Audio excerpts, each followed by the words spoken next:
Good morning class 9th। आज मैं आपके लिए लेकर आ रही हूँ रसखान द्वारा लिखित सवैये पाठ के प्रश्न उत्तर। तो बच्चों देखो, पहला प्रश्न क्या है, निम्नलिखित प्रश्नों के उत्तर दीजिए। तो पहला प्रश्न यहाँ पर है, ब्रजभूमि के प्रति कवि का प्रेम किन किन रूपों में अभिव्यक्त हुआ है। इसका उत्तर इस प्रकार है, कवि ने ब्रजभूमि को पावन भूमि के रूप में चित्रित किया है, इसलिए ब्रजभूमि के प्रति कवि का प्रेम कई रूपों में अभिव्यक्त हुआ है।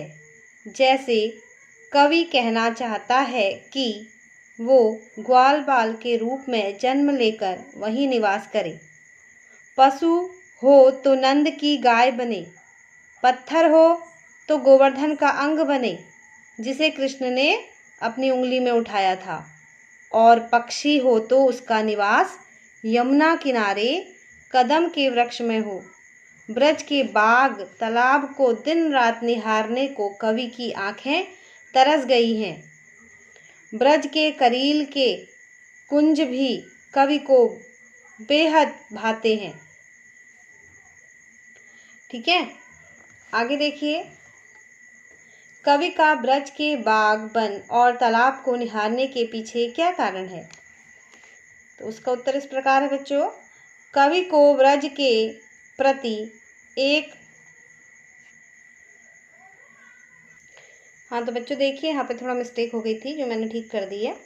तो क्या है, कवि को ब्रज के वन बाग तालाब के प्रति विशेष स्नेह इसलिए है क्योंकि ये सब कृष्ण से संबंधित हैं।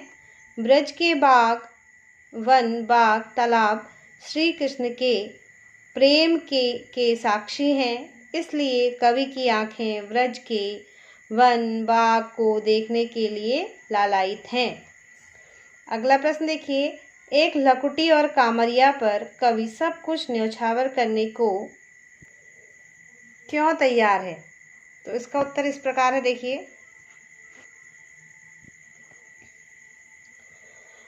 कवि के प्रेम का आलंबन है श्री कृष्ण श्री कृष्ण से संबंधित प्रत्येक वस्तु से कवि स्वयं को जोड़ना चाहता है। अतः जब बात श्री कृष्ण के लाठी की आती है, जो श्री कृष्ण के श्रम सौंदर्य के भी प्रतीक हैं और जो सदैव भगवान के स्पर्श में रहे हैं, तो कवि उन पर सब कुछ न्यौछावर करने को तैयार है। अगला प्रश्न देखिए, सखी ने गोपी से कृष्ण का कैसा रूप धारण करने का आग्रह किया था, अपने शब्दों में वर्णन कीजिए। आगे देखिए बच्चों, सखी गोपी से कहती है कि जिस प्रकार कृष्ण मोर मुकुट और गुंजों की माला गले में पहनते हैं, वैसे ही तुम भी पहनो। पीताम्बर ओढ़कर, ओढ़ लो इसमें ऐसे वाला आएगा, ओढ़ कर, और ढो वाला ढो आएगा, ओढ़कर लाठी लिए, यहाँ पर लिए आएगा, ये थोड़ा गलत बच्चों ने लिखा है, लाठी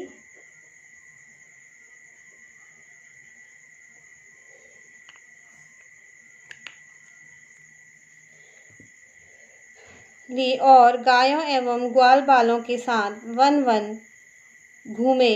इस प्रकार बड़े की मात्रा आएगा,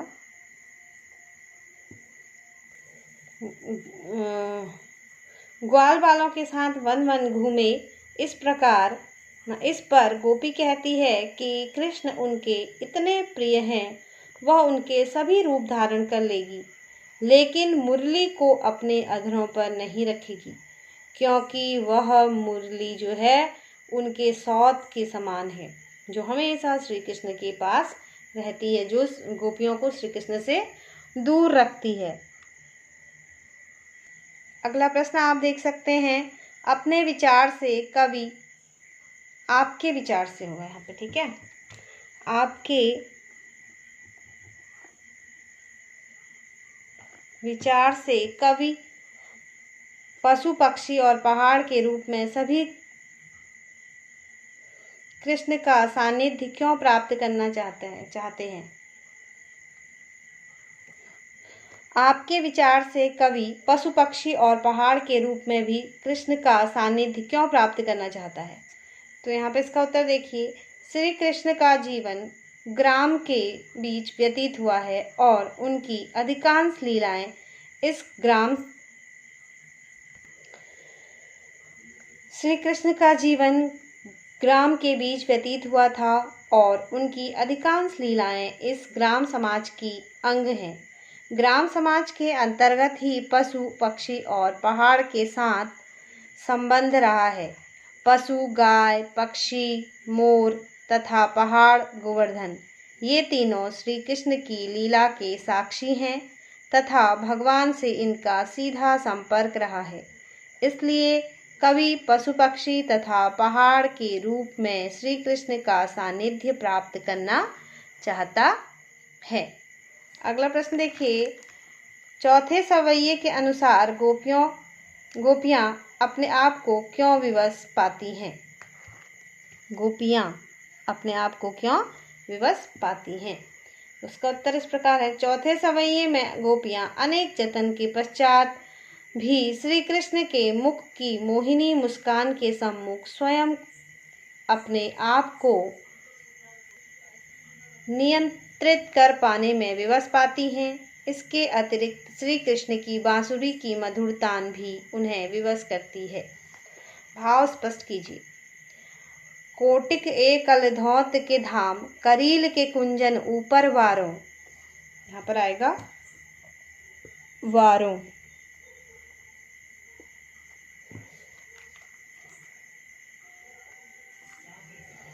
ठीक है, तो इसका आंसर देखिए, रसखान का प्रेम सर्वस्व न्योछावर कर अपने रसखान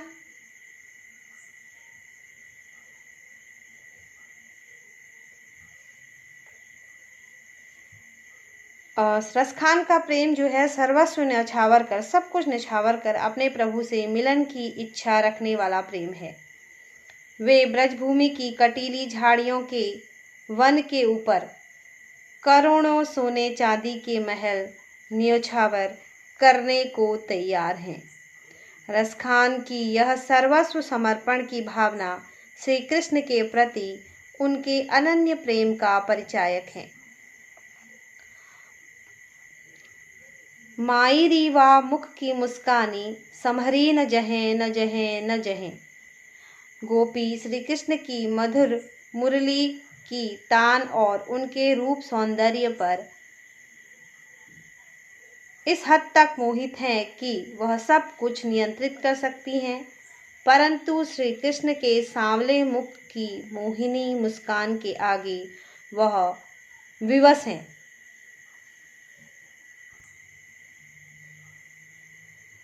वह इस मुस्कान के आगे स्वयं को संभाल नहीं पाती।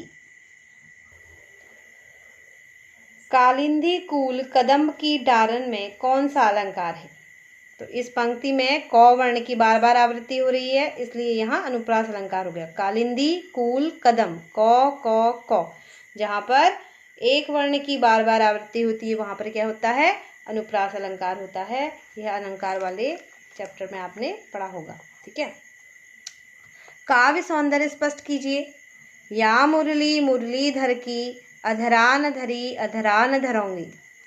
तो इसका आंसर देखिए क्या है।